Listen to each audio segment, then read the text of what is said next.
Alors, la 35e édition du Festival international de jazz de Winnipeg s'ouvre aujourd'hui.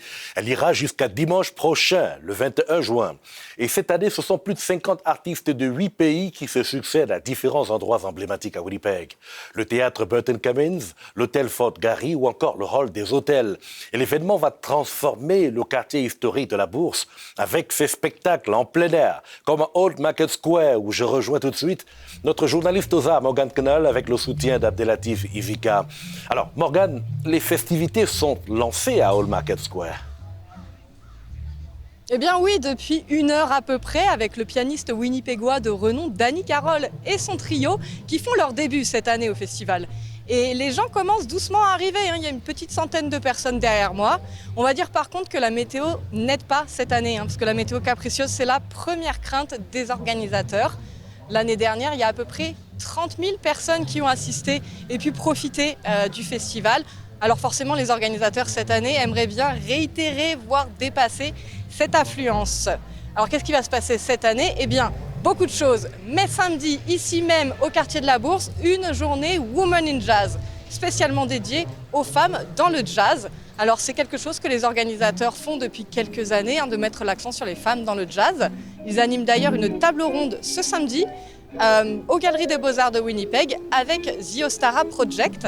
Alors The Ostara Project, qu'est-ce que c'est? C'est un super groupe de jazz qui est composé de 7 musiciennes canadiennes primées. Alors ça, c'est pour le noyau. Puis la formation bouge un petit peu, évolue au fil du temps.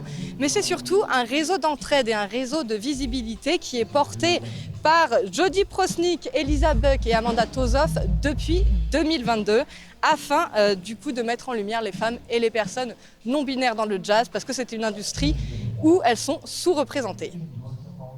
C'est encore présent dans notre culture en 2026 que les gens ne vont pas prendre pour acquis que moi, je vais jouer de la batterie, puis que Rachel va jouer de la trompette, même si on se promène avec nos instruments. Comme ça arrive encore régulièrement que je me présente à une gig avec mes drums dans les mains, puis on me demande si je suis la chanteuse. Il y a tellement de femmes musiciennes à travers l'histoire, puis en fait, depuis longtemps, les femmes étaient un peu cachées dans les livres d'histoire du jazz, en fait. Et parmi ces femmes, Morgane, il y aura la chanteuse, auteure, compositrice, interprète Molly Johnson, l'une des plus grandes voix du Canada, dont un groupe de chez nous, d'ailleurs, fait la première partie, le Jeremy and the Delicious Sounds.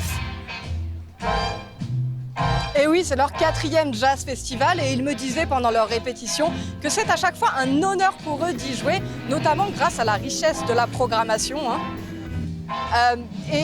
Alors du coup, on les verra jouer au hall des hôtels ce mercredi à 17h. Mais, pardon, c'est en même temps, pardon.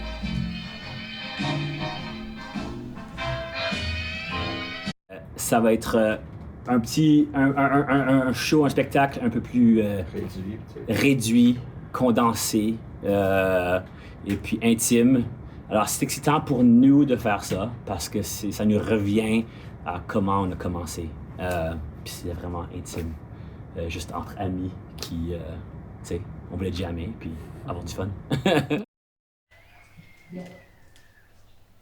Et voilà, alors on les retrouvera demain, mercredi 17h à 19h30 au hall des hôtels. Alors juste après, il y aura Molly Johnson, mais il y aura surtout aussi au théâtre Burton Cummins un hommage au chanteur de rap qui est décédé en octobre dernier, D'Angelo. Alors le public pourra soit assister au concert de Molly Johnson après Jeremy and the Delicious Sounds ou décider d'aller rendre hommage et de profiter des chansons de D'Angelo. Merci, Morgane Kennel. Allez, bonne soirée.